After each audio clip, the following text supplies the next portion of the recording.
अस्सलाम वालेकुम जी, सलामुना पखैरुना, क्या हाल है आप सबका? ठीक ठाक, खैर खैरियत। एक दफ़ा फिर आपको वेलकम करते हैं अपने किचन से। शब बारात की वजह से लाहौर में और मेरे ख़्याल में शायद पूरे पाकिस्तान में आज छुट्टी है। इस वजह से जी हमारे घर जो नाश्ता बन रहा है थोड़ा एहतमाम से आज बनेगा। नाश्ता अभी फ़िलहाल जब मैं बना रही हूँ तो ये मेरे बेटे का बन रहा है और हमारे घर में जो हेल्पर है तो उसका बन रहा है। मैंने सोचा चलो साथ साथ वीडियो भी बना लूँ, क्योंकि जिस दिन स्कूल की ड्यूटी नहीं होती ना तो उस दिन आप थोड़ा ना रिलैक्स होते हैं, ईजिली सारा काम करते हैं। ये जी रात की बची हुई दाल माश है और दाल माश एक ऐसी डिश है जिसको नेक्स्ट डे पे ज़्यादा शौक से नहीं खाया जाता। नमावी राजा पराठे थे जोड़ का, तो अब हम इसके जी बनाएंगे पराठे। अच्छा, एक अजीब सी बात है ना, जिस दिन आप थोड़ी बनाते हो कि चलो बस एक टाइम का हो जाए, बाकी फिर नेक्स्ट डे कोई फ्रेश चीज़ बना लेंगे, उसी दिन सबको दाल माश ज़्यादा अच्छी लगती है और उसी दिन नेक्स्ट डे भी पूछते हैं और दाल नहीं है, और दाल नहीं है। और जिस दिन आप ज़्यादा बना लो कि चलो ये नेक्स्ट डे इनके काम आ जाएगी, नबिया वाला वल्ला का सुखलम लग गई। अच्छा जी, ये सुबह सुबह ही मेरे ऑर्डर्स थे जिसमें मैंने एनर्जी बॉल्स और पंजीरी बनाई थी। ये नाश्ता बनाने से पहले मैंने सारे पैक कर लिए थे ताकि जैसे ही मैं नाश्ता बना लूँ इसकी हम लोग पैकिंग कर लें और इसको हम लोग ले जाए कोरियर ऑफिस डिस्पैच होने के लिए। चले जी, अब हम लोग शुरू करते हैं पराठे बनाना। अच्छा, ये आज की वीडियो बनाने का मेन मकसद ये था कि अक्सर जब मैं वीडियोस वगैरह शेयर करती हूँ, पिक्चर्स शेयर करती हूँ, तो उस पर बड़े कमेंट्स आते हैं कि आपके तो मज़े हैं, जब देखो आप इधर जा रही होती हैं, जब देखो आप पेशावर जा रही होती हैं, कभी ये कर रही होती है, कभी वो कर रही होती है। नो अल्लाह, मुझे सोचने पे उसने मजबूर कर दिया कि आया वाकई मतलब मेरे मज़े ही हैं सारा दिन, मेरा और कोई काम नहीं होता। तो मैंने कहा चलो आज छुट्टी का दिन है, आज थोड़ा सा ना अपनी रिकॉर्डिंग करते हैं और देखते हैं कि पूरे दिन में कितने काम होते हैं जो मैं करती हूँ, जो लोगों को नज़र नहीं आते। लोग तो चलो दूर की बात है, घर वालों को नज़र नहीं आते, वो हर बात पे कहते हैं तुम सारा दिन करती क्या हो। तो मैंने कहा आज मैं देखती हूँ कि मैं करती क्या हूँ सारा दिन, ताकि मुझे भी पता चले। चले काम करते करते हम लोग बातें भी करेंगे। अच्छा, वैसे आपस की बात है, मुझे खुद भी दाल माश ज़्यादा नहीं पसंद, ना ही जिस दिन फ्रेश बनी हो उस दिन में मुझे पसंद है और ना ही नेक्स्ट डे पे।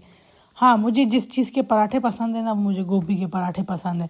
मेरे घर में खुद गोभी नहीं बनती इसलिए कि मेरे हस्बैंड को नहीं पसंद, तो जो चीज़ उनको नहीं पसंद वो हमारे घर में बनती ही नहीं है।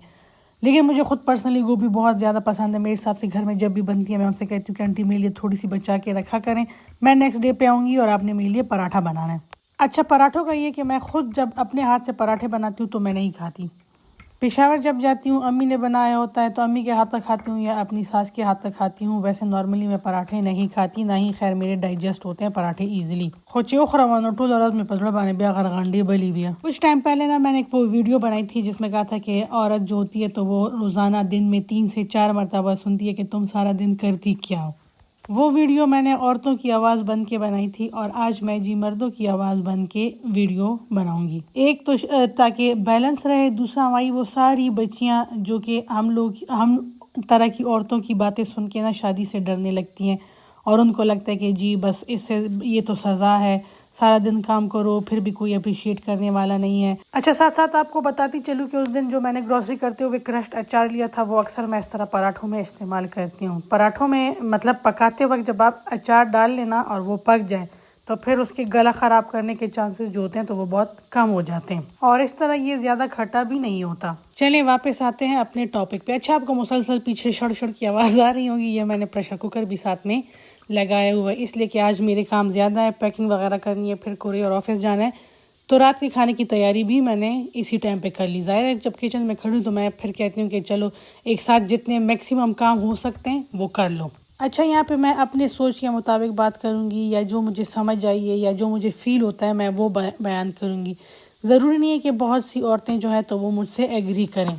हम औरतें बड़े आराम से कह देती हैं कि जी हम मेरे मियाँ ऐसे हैं, उसने ये कहा, उसने वो किया, सारा दिन वो ये बोलते हैं, सारा दिन वो ये कहते हैं, अक कदी चेहरा न सट पुरुष हुई, चाय जी उबल उबल के गिर गई। अच्छा, तो हम लोग कंप्लेन करते हैं सुबह से लेकर शाम तक, मैं ये काम करती हूँ, मैं वो काम करती हूँ, ये भी मेरी जिम्मेदारी, वो भी मेरी जिम्मेदारी। तो देखिए, अगर हमारे पास इतने ज़्यादा काम है तो उन कामों के लिए हमें स्पॉन्सर कौन करता है? हमारे हस्बैंड, हमारे घर के आदमी। मैं अपने हस्बैंड से इस बात पे नाराज़ हो जाऊं कि जी आपने मुझे क्यों कहा कि तुम सारा दिन करती क्या हो? मैं ग्रॉसरी लेकर आती हूँ, अगर मैं ग्रॉसरी लेकर आती हूँ तो उसके लिए जो पैसे होते हैं वो मेरे हस्बैंड देते हैं। अगर मैं ये शिकायत करती हूँ कि जी स्कूल के पिक एंड ड्रॉप की ड्यूटी मेरी जिम्मेदारी है, तो जो गाड़ी और पेट्रोल मैं इस्तेमाल कर रही हूँ वो मेरे हस्बैंड के हैं। अगर मैं ये कंप्लेन करती हूँ कि जी घर की सारी जिम्मेदारी मेरे ऊपर है, बिल दाखिल कराना, प्लम्बर को देखना, इलेक्ट्रिशियन को देखना। तो ये घर किसने मेरे लिए लिया है? ये मेरे हस्बैंड ने लिया है। बहुत से ऐसे काम होते हैं जो लड़की जब अपने माँ बाप के घर में होती है तो वो नहीं कर पाती, या उसको वो आज़ादी नहीं मिलती जो कि उसको हस्बैंड के घर पे मिलती है, इवन अगर वो जॉइंट फैमिली में भी रह रही है तब भी। अच्छा, मैं बार बार कह रही हूँ कि ये मेरी अपनी राय है, ये मेरी अपनी सोच है, जो मैंने अपनी लाइफ में देखा है या जो मैं अपने इर्द गिर्द फैमिली की औरतों में देख रही हूँ, तो उस हवाले से बात कर रही हूँ। कुछ जगहों पे मतलब मर्द ने औरतों को इतनी आज़ादी नहीं दी होती। कहीं कहीं पे ऐसे होता है कि मर्द सारे काम खुद कर रहे होते हैं, सारी ग्रॉसरी खुद लेकर आते हैं, बच्चों का पिक एंड ड्रॉप वो खुद करते हैं, प्लम्बर इलेक्ट्रिशियन के सर पे वो खुद खड़े होते हैं, घर वालों मतलब घर की औरतों से कहते हैं कि पर्दा करो। तो उसमें भी अक्सर औरतें कंप्लेंट करती हैं कि जी हम पे ट्रस्ट नहीं करते, यहाँ पे इतनी पाबंदियाँ लगाई हुई हैं। ये कंप्लेंट करती हैं कि जी हमें 1 रुपया भी नहीं देते, सारा खर्चा खुद ही करते हैं। अच्छा जी, ये हो गया है मेरे बेटे का नाश्ता रेडी, और अब मैं जाके बनाऊंगी अपने हेल्पर का नाश्ता। हालांकि मैंने अपने हेल्पर से कहा हुआ है कि अक्सर हर छुट्टी वाले दिन हम लोग लेट उठते हैं और आप जल्दी जाग जाते हो, तो अपने लिए नाश्ता बनाया करो। लेकिन शायद उसे भी माँ के हाथ का नाश्ता पसंद है, इसलिए जब तक मैं उसको नाश्ता बना के ना दूँ, चाहे दोपहर के 2 ही बज जाएं, वो मेरे इंतज़ार में बैठा होता है कि जी बाजी उठेंगी और मुझे नाश्ता बना के देंगी। चले कोई नहीं, जिस तरह मैं अपने बेटे के लिए बनाती हूँ तो वो भी तो किसी की औलाद है। हलाल रिस्क कमाने की नीयत से घर से दूर है, लेकिन माँ तो उसको याद आती होगी, और अगर इस तरह उसकी तसल्ली होती है तो ठीक है। चलें बैक टू द टॉपिक। अगर तो मर्द ये कहते हैं ना कि तुम सारा दिन करती क्या हो, सेम इसी तरह एक औरत भी, हम हर औरत इंक्लूडिंग मी, कभी ना कभी किसी ना किसी मौके पे ये लाजमी मर्द को सुनाती है कि तुम मेरे लिए करते क्या हो, या तुमने आज तक मेरे लिए किया ही क्या है। उसी के घर में बैठ के, उसी के पैसों से लिया हुआ सूट पहन के, उसी के पैसों से लिया हुआ मोबाइल पकड़ के एक औरत मर्द की आंखों में आंखें डालकर कहती है कि तुमने आज तक मेरे लिए किया ही क्या है। सो एक हेल्दी मैरिटल लाइफ में मर्द का ये कहना कि तुम करती क्या हो, और औरत का ये कहना था कि तुमने आज तक मेरे लिए किया ही क्या है, ये बहुत ज़्यादा कॉमन है और बहुत नॉर्मल चीज़ है। औरत को पता होता है कि वो सारा दिन कितने ज़्यादा काम करती है, इसलिए मर्द का ऐसा कहने पे बस वो मुतमईन होती है कि बस मुझे पता है कि मैं कितने काम करती हूँ। और औरत जब मर्द को ये कहती है कि तुमने किया क्या है, तो वो भी सेटिस्फाइड होते हैं, उसको पता होता है कि जी मैंने कितना इसके लिए किया, बच्चों के लिए किया, घर के लिए किया। अच्छा जी, दोनों बंदों को मैंने दे दिया है नाश्ता। अब मैं आराम से तसल्ली से अपनी कॉफ़ी इंजॉय करूंगी और अपना थोड़ा सा मी टाइम इंजॉय करूंगी। जिस टाइम मैं कॉफ़ी पी रही होती हूँ, ये वो टाइम होता है जब मैं अपने वीडियो पे जो मैसेजेस आए होते हैं उनको रिप्लाई करती हूँ, या अगर मेरे बिज़नेस मोबाइल पे मेरे बिज़नेस नंबर पे कोई मैसेजेस आए होते हैं उनके मैं रिप्लाई करती हूँ। मतलब अगर देखा जाए तो ये भी मेरा फारिग टाइम नहीं होता, क्योंकि मैसेजेस के और कमेंट्स के रिप्लाई आप तभी देते हैं जब आप आराम से बैठे हो। और अगर टेक्निकली देखा जाए तो मैं पूरे दिन में तभी आराम से बैठती हूँ जब मैं चाय या कॉफ़ी पी रही होती हूँ। अच्छा जी, आलू गोश्त के लिए जो हम लोगों ने गोश्त रखा था गलने के लिए, वो हो गया है रेडी। उसके नीचे आंच हमने बंद कर दी है। साथ में आपको ये जो आटा नज़र आ रहा है, इसकी हम लोग अब बनाएंगे चूरी। किसी ने बहुत रिक्वेस्ट की थी कि जी हमारी फ़्लाइट है, हमारे लिए अर्जेंट चूरी बना ले, तो इसको फ़िलहाल रखते हैं उस दूसरे किचन में, क्योंकि अब हम लोग आलू वाले सालन में डालेंगे मसाले, तो ऐसा ना हो कि इसके अंदर कोई नमक मिर्च वगैरह चला जाए। अच्छा जी, मैंने अपने लिए हर मुमकिन कोशिश की है कि जितनी मेरी लाइफ इजी हो वो हो सके, तो वही मेरी रेसिपी। प्याज, टमाटर, वो लहसुन सबको मैंने गोश्त के साथ ही प्रेशर कुकर में डाल दिया था। 15 मिनट का मैंने टाइम दिया, ढक्कन मैंने खोला है। अब जी साथ साथ मसाला भी सुर्ख होगा, साथ साथ मैं आलू छील के इसमें डालूँगी, और इस तरह हमारी जो आलू गोश्त की वो है सालन है, वो बग़ैर किसी मेहनत के खुद ही तैयार हो जाएगा। मतलब इस वाली रेसिपी को अगर आप फॉलो करेंगे, ऑलरेडी मैंने शेयर की थी, तो इसमें किसी मेहनत की ज़रूरत नहीं होती। आलू छीलने के बाद जी वो ऐड किए, फिर ऑयल ऐड किए, मसाले जो थे सारे बेसिक से मसाले ऐड किए।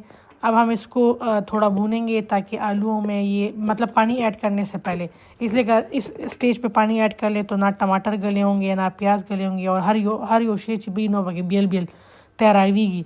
तो पहले हम लोग इसको सुर्ख करेंगे, इसको भूनेंगे, और उसके बाद इसमें पानी ऐड करेंगे। अच्छा, मेरे कॉफ़ी का पानी जो है तो वो भी इतनी देर में हो गया है। अब मैं जी अपनी कॉफ़ी इंजॉय करती हूँ और आपसे मिलती हूँ थोड़ी देर के बाद।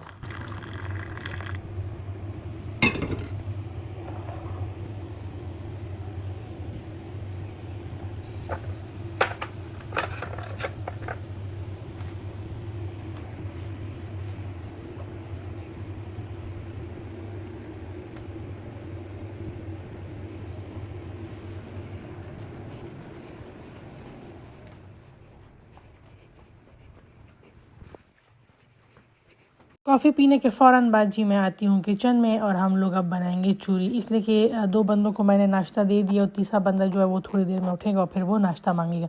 तो उनके नाश्ता मांगने से पहले पहले जी मेरी कोशिश है कि मैं जो चूरी के लिए रोटियां हैं वो बना के तवे पे डाल दूँ ताकि साथ साथ वो पकती जाएं। चूरी के लिए जब आटा गूंथते तो इसकी भी मैंने बेतहाशा वीडियोस जो हैं तो वो शेयर की हुई हैं, इसलिए दोबारा आपको बोर नहीं करूँगी। आटा हम लोगों ने गूंथ लिया। अच्छा है, चूरी का जो आटा होता है वो थोड़ा सख्त गूंथना होता है।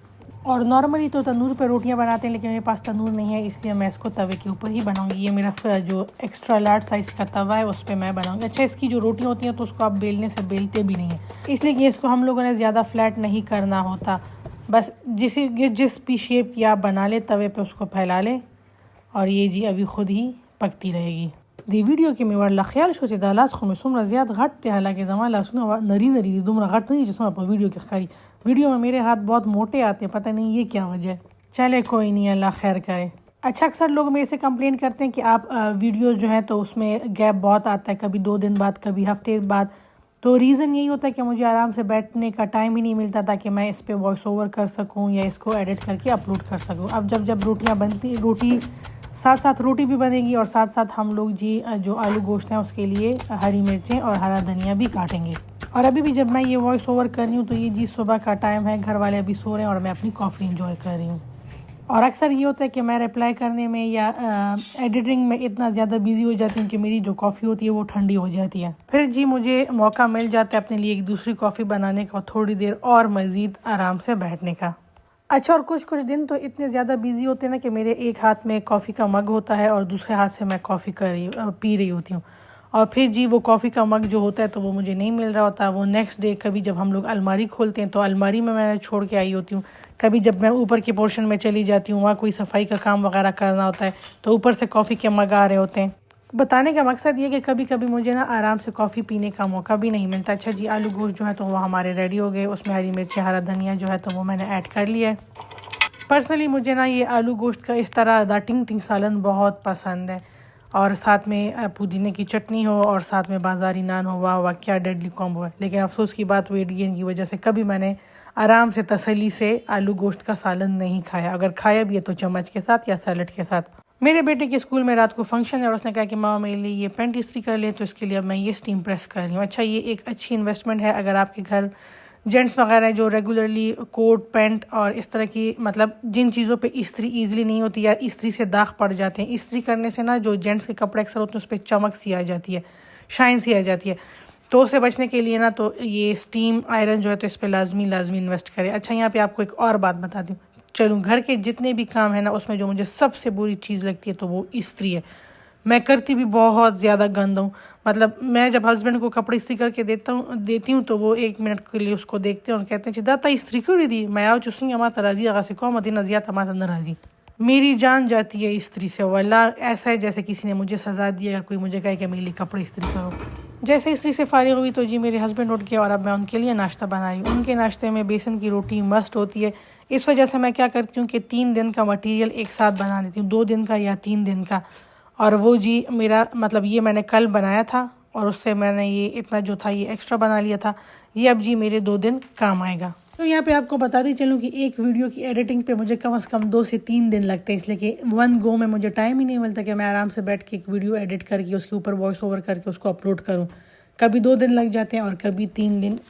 मतलब 20 मिनट की वीडियो को एडिट करने में इतना टाइम मुझे नॉर्मली लग जाता है। अच्छा, और आज की वीडियो में आप जो काम देख रहे हैं ना ये मेरे नॉर्मल सुबह की रूटीन है। तो आज की मेरी इस वीडियो का मेन मकसद ये था कि उन सारी बहनों को, बच्चों को जिनकी अभी शादियां नहीं हुई और वो शादी के नाम से डरती है क्योंकि उन्होंने लोगों की बातें सुनी होती हैं। तो देखिए, मुंह होता है बातें करने के लिए, कान होते हैं सुनने के लिए, और 2 कान इसलिए हैं कि एक से सुने और दूसरे से वो सारी बातें निकालें जो आपको पसंद नहीं, जो आपको डराती हैं। मैं दिन में कोई 2 से 3 दफ़ा ये सुनती हूँ कि तुम सारा दिन करती क्या हो, लेकिन फिर भी डेली सुबह उठ के मैं ये सारे काम करती हूँ। मैं कभी खफा होकर अपने घर नहीं गई, मैंने कभी लड़ाई झगड़े नहीं किए। अच्छा, ये खाली मैं नहीं, सारी औरतें यही मतलब वो यही कंप्लेंट भी करती हैं कि जी मुझे ये ताने सुनने को मिलते हैं, लेकिन उसके बावजूद वो उस घर में रहती है, उस घर के सारे काम करती है। क्योंकि अगर वो दिन में 2 दफ़ा ये सुनती है कि तुम सारा दिन करती क्या हो, तो 10 दिन में 10 दफ़ा उसको ये मौका भी मिलता है कि जिसमें उसको ये एहसास होता है कि ये घर तुम्हारा है, तुम जो चाहो इस घर में वो कर सकती हो, तुम एक इंडिपेंडेंट औरत हो। मर्द जो सारा दिन मेहनत करता है और जो कमाता है तुम उसकी मालिक हो। मर्द अगर परेशान होते हैं तो अपनी परेशानी सबसे पहले अपनी बीवी को बताता है, अगर खुश होते हैं तो सबसे पहले वो खुशी अपनी बीवी के साथ शेयर करता है। अच्छा, वैसे ये आलू गोश्त मैंने रात के लिए बनाए थे तो मैंने कहा चलो अभी फ्रेश सालन बने तो नाश्ते में भी थोड़ा सा दे दो, इसलिए कि बेसन की रोटी के साथ मेरे हस्बैंड कोई ना कोई सालन पसंद करते हैं, मतलब अंडा ज़्यादा शौक से नहीं खाते बेसन की रोटी के साथ। जिस तरह शादी से पहले लड़का लड़की एक दूसरे को आई लव यू कहते हैं, शादी के बाद वही लड़का लड़की जब मियाँ बीवी बनते हैं तो उनकी बातें चेंज हो जाती हैं।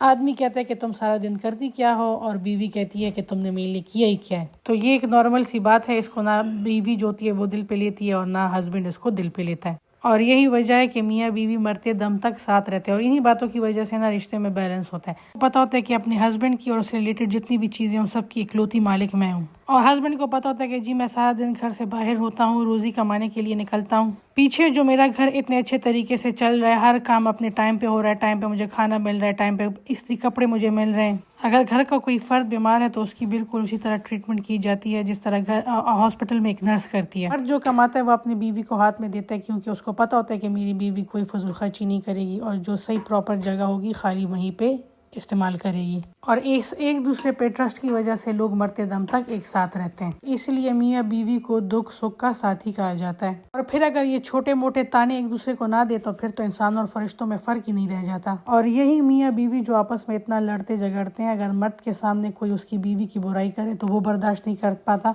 और अगर बीवी के सामने उसके मर्द की कोई बुराई करे तो वो बर्दाश्त नहीं कर पाती। दुनिया में अगर कोई रिश्ता है अचानक खलासा है रिश्ता तो वो मियाँ बीवी का ही है। चलिए जी, हमारी सारी पैकिंग भी हो गई। हम अपने प्रोडक्ट्स को पहले बबल रैप में रैप करते हैं, उसके बाद इस तरह के वाइट बैग्स में जिसमें हमारा कॉन्टैक्ट नंबर, हमारे जो इंस्टा हैंडल होता है, फेसबुक हैंडल, वो सारे शेयर होते हैं। बेटे को जब स्कूल से पिक करने जाऊंगी तो रास्ते में ये कोरियर ऑफिस में ये चीज़ें भी ड्रॉप कर दूंगी। चलिए जी, आज की वीडियो को यहीं पे एंड करते हैं। अच्छा, जब मैं स्कूल पिक करने गई बेटे को तो रास्ते में ये शादी हो रही थी, इससे अंदाज़ा लगा ले कि शादी कितनी अच्छी चीज़ है, लोग कितनी खुशी से करते हैं। चलें फिर आपसे इंशाल्लाह मुलाकात होगी नेक्स्ट वीडियो में। अपना बहुत ज़्यादा ख्याल रखिएगा। अल्लाह पामान।